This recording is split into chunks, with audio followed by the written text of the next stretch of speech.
Matemática, e hoje eu vou gravar com vocês o capítulo número 5 do livro Matemática, Compreensão e Prática. Se você não tem o livro, pega na escola que você estuda ou abaixa ele na internet. Eu vou deixar os dados do livro para vocês abaixo do vídeo. Hoje nós vamos aprender o capítulo 5, que vai da página 126 à página 155. E a matéria hoje é função afim. Toda vez que falar função com vocês, vocês vão lembrar de equação, tá bom? Então a função do primeiro grau, que é chamada de função afim, nós vamos ligar isso tudo aqui à equação do primeiro grau. Aí eu coloquei uma tabela que está no livro, que fala que a área de 20, a pessoa vai pagar R$600. Uma área de 30, eu vou pagar R$900. Uma área de 40, eu vou pagar R$1.200. Ou seja, de 10 em 10 que está aumentando aqui. E aqui está aumentando o valor de 300 e 300. Por trás dessa tabela aqui, gente, existe uma lei da função. Função a gente chama de f de x, vocês já vão entender melhor. Essa lei de formação é uma fórmula, por exemplo, y é igual a 30x. O 30, multiplicando por qualquer valor aqui, vai me gerar os valores de baixo. Por exemplo, se eu pegar o 20 e colocar aqui no lugar do x, 30 vezes 20 está dando 600, tá vendo? Então o 20 é a variável independente, porque eu que coloquei ele aqui, e automaticamente quem depende do 20 para gerar os 600 é o y. Então o y é a variável dependente, tá bom? Outra coisa que eu queria que vocês observassem, se você pegar o 20 e dividir por 600, né? No caso vai dar 2 sobre 60, que eu já tirei o zero daqui. A mesma coisa se eu pegar o 30 e dividir por 900, tirando o zero vai dar 30 sobre 90. Simplificando aqui está dando 1 sobre 30, aqui está dando 1 sobre 30. Todo mundo aqui está dando 1 sobre 30. Isso é aquela constante de proporcionalidade que a gente aprendeu no capítulo 3. Tem uma proporção aqui. Se todas essas grandezas aqui estão vindo dessa fórmula, o número tem que ser sempre o mesmo, tá bom? Quando eu dividir o de cima pelo de baixo. No livro de vocês tem um outro exemplo muito interessante que fala o seguinte. O meu carro vai gastar 1 litro para cada 12 km que eu andar. Quilômetro é a distância percorrida. Então a função desse exemplo aqui vai ser x sobre 12. Por exemplo, se eu andar 12 km, 12 dividido por 12 dá 1 litro. E se eu andar 36 km? No lugar do x eu vou pôr 36, ó. 36 por 12 dá 3 litros. Se eu andar 108 km, 108 dividido por 12 vai dar 9 litros, tá bom? Na página 129 está falando de densidade. Densidade é a massa dividida pelo volume. E a resposta disso aqui vai ser sempre grama por centímetro cúbico, porque grama é a unidade de massa e centímetro cúbico é a unidade de volume, tá? A densidade é o seguinte, isso aqui é uma fórmula, não deixa de ser uma função, porque toda função, na verdade, está ligada a uma fórmula, tá? A densidade da água é 1 grama por centímetro cúbico, ou seja, todo objeto que afundar na água é porque a densidade é maior do que a da água. Se o objeto flutuar na água, a densidade é menor do que a da água, tá bom? Eu coloquei aqui o alumínio. A densidade do alumínio está dando 2,7 gramas por centímetro cúbico. Significa que em cada 1 ml eu vou ter 2,7 gramas. Então o alumínio, que é um tipo de metal, vai afundar na água. Aí eu trouxe aqui um exemplo pra gente, ó, um copo. Se eu colocar esse objeto dentro do copo, tá vendo que ele flutuou? Então a densidade dele é menor do que a da água. Eu posso nem saber quanto é, mas é menor do que 1. Agora eu vou pegar um outro objeto aqui, vou colocar dentro da água. Ele afundou, não afundou? Significa que a densidade desse objeto é maior do que 1, tá bom? Porque ele afundou na água. A água vai ser a nossa referência. Agora eu vou falar de gráfico para vocês, tá bom? Antes eu vou lembrar o plano cartesiano ortogonal. O gráfico de função sempre vai ser colocado nesse plano cartesiano aqui. O horizontal chama eixo x, eixo das abscissas. O vertical chama eixo y, eixo das ordenadas. Aí eu tenho aqui o ponto 0, que é o ponto de origem, né? Que é o 0, 0, onde tudo começa. Aí eu andei um pouco para a direita, olha, ponto A. Aqui eu desci até o B. Quando eu ligar o A e o B, eu vou ter o ponto P. Esse ponto P é o ponto de coordenada, tá bom? Aí eu coloquei 3 gráficos aqui. Tá vendo que essa reta vermelha está passando aqui no meio certinho? Essa função chama linear, toda vez que a reta vermelha passar no meio. Quando a reta vermelha passar fora do meio, tá? Ou em cima ou embaixo ou do lado aqui, ela vai cortar 2 pontos aqui, ó. Isso é função afim. E quando a reta não crescer e nem decrescer e for uma reta constante, ela vai ser chamada de função constante. Aí eu coloquei um exemplo aqui, ó. Y igual a 2, y igual a menos 1. Quando não tiver x junto com o número, a função é constante, sempre. Quando tiver uma letra x e um número separado, ó, aí vai ser afim. Quando tiver só a letra e o número juntinho, vai ser linear, tá bom? Vocês vão fazer a página 131, número 1, 2, 3, 4, página 135, 1 ao 4, 140 e 141, 3, 4 e 5. Eu vou fazer 3 exemplos para vocês usando a tabela. Y é igual a x mais 3. Como x é a variável independente, eu escolhi 3 valores para ele, 0, 1, 2. Quando eu colocar o 0 aqui, 0 mais 3 é 3. 1 mais 3 é 4. 2 mais 3 é 5. Aí eu vou substituir aqui no gráfico. Ó. O 0, 1, 2 está aqui no x. O 3, 4, 5 está aqui no y. O 0 vai ligar no 3. Então eu vou fazer uma bolinha aqui. Ó. O 1 vai ligar no 4. Então eu vou fazer uma bolinha aqui. Ó.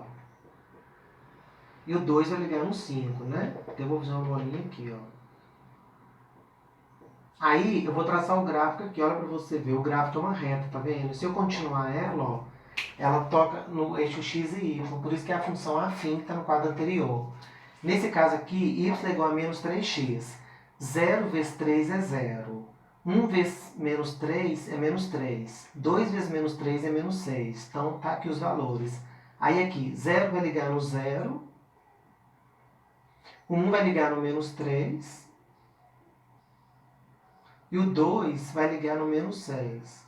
Olha, aí depois que os 3 pontos estiver formado, você vai traçar o gráfico aqui, olha. Perceba que o gráfico passou no meio certinho, no ponto de origem. Toda vez que o gráfico passar no ponto de origem, ou decrescendo ou crescendo, a função é linear.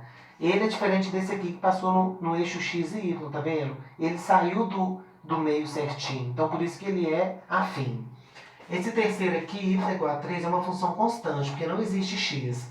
Então, qualquer valor de x que eu inventar aqui, ó, 1, 2, 3, 4, 5, 6, o 3 não vai mudar, porque não vai substituir ninguém aqui. Então, vai ficar, o 0 vai ligar no 3, o 1 vai ligar no 3, o 2 vai ligar no 3, o 4 vai ligar no 3. Tá vendo que aqui tem uma reta constante? Ela não cresce nem decresce, tá bom? O que é zero de uma função? Basta você resolver a equação, tá bom? Porque zero de uma função nada mais é do que a raiz de uma equação ou o x daquela equação que você está acostumado a resolver. Toda vez que você tiver ax mais b, essa fórmula aqui é a fórmula geral da função afim. Toda função começa com y, tá vendo? O a está ligado no x e o b está sozinho. Então, o a chama coeficiente angular, o b chama coeficiente linear, tá bom? Sempre o b vai tocar o eixo y. Se esse a for maior do que zero, a função é crescente. Se o a for menor do que zero, ela é decrescente. Essa função é x mais 3. Quem está sozinho aqui no número 3? Ele é o ponto B, que é o termo dependente. Então, ele é o ponto que vai cortar o eixo Y, que eu te falei aqui, ó. Tá vendo? Por isso que cortou no 3. Essa função aqui não é menos 3x, o B vale 0. Então, o B cortou no ponto 0, sempre vai cortar. Tá vendo? O ponto B toca o eixo Y. Essa função aqui não tem x, significa que o B já é direto 3, tá? A constante, sempre o B vai ser o próprio y. E é o ponto que está cortando o eixo y. Olha para você ver que interessante. Coloquei um exemplo aqui. Acho o zero dessa função aqui. x é igual a x menos 4. Qual o número que eu tenho de colocar aqui para dar zero? Né? O 4. É só você pegar x menos 4 e igualar a zero. Tá vendo que eu acabei de formar uma equação? Então, x vai ser igual a... Passo o 4 negativo para o lado direito, a 4. Se eu colocar o 4 aqui, 4 menos 4 é zero. Por isso que chama zero de uma função. Faz a página 141, número 1, 2 e 3. Agora eu vou falar para vocês do estudo do sinal de uma função. Então, eu coloquei aqui para vocês, ó, uma reta, né, que é o eixo x, e uma reta que é o eixo x. Aqui tem uma reta vermelha crescendo e aqui tem uma reta vermelha decrescendo. Esse x que está aqui no meio, onde ela tocou, é o zero a raiz da função. Não esqueça que a função é y igual a x mais b, é a função do primeiro grau. Então, eu coloquei um exemplo aqui, ó. Essa função aqui, 2x mais 6, ela é crescente, porque o a é positivo. Essa função aqui, 7 menos x, ela é decrescente, porque o a é negativo. Então, toda vez que ela for crescente, você vai colocar esse desenho aqui, e acima do x vai colocar um mais circular, um menos circular. Na hora que eu resolver o valor do x aqui, eu encontrei menos 3. Aí eu vou colocar o menos 3 no lugar do x, ó. Como ela é crescente, vai ter esse mesmo desenho aqui. O que é estudar o sinal? Pensa comigo. Esse menos 3 aqui, ele aconteceu por quê? Porque o y virou zero, olha para você ver. E quando esse y for maior do que zero? Quando o y estiver aqui, o que vai acontecer com o x? Olha para você ver, o x vai ser maior do que menos 3. E quando o y for menor do que zero, o x vai ter de acompanhar ele, vai ser menor do que menos 3. Isso que é estudar o sinal de uma função. Letra B. Y é igual a 7 menos x. 7 menos x igual a 0, menos x é igual a menos 7, menos com menos é mais. Então eu descobri que o zero dessa função é 7. Aí eu vou colocar o zero da função aqui e vou colocar a reta decrescente porque o a é negativo. Aí é aquela pergunta que eu te faço. Por que o 7 está aqui? Porque eu igualei a zero, ou seja, eu zerei o y, entendeu? Isso é quando a gente resolve uma equação. E quando o y for maior do que zero e quando ele for menor? Porque isso que é o sinal. Quando o y for maior do que zero, é só você olhar aqui, ó. Maior do que zero aqui está positivo. Significa que o x vai ser, acompanhar ele, negativo. Então, o x vai ser menor do que 7. Agora, quando o y for negativo, ó, que é essa parte vermelha, quem que acompanha ele aqui? O x maior do que 7. Então, o macete que eu falaria era o seguinte. Quando a função for crescente, maior, maior, menor, menor. Quando ela for decrescente, maior, menor, menor, maior. Vai ser o contrário. E a equação é uma desigualdade. Se eu tampar a palavra em aqui, não vai virar equação? Equação é quando a gente tem um igual, né? Você resolve do mesmo jeito. Então eu vou lembrar aqui vocês, ó. Esse é o sinal de maior, esse é o sinal de menor, maior ou igual, menor ou igual. Aí eu coloquei um exemplo que está no livro, depois você dá uma lida. Imagina que eu tenho uma balança aqui do lado esquerdo e do lado direito. Eu tenho 300 gramas aqui de fruta igual a 60 mais 3 vezes x.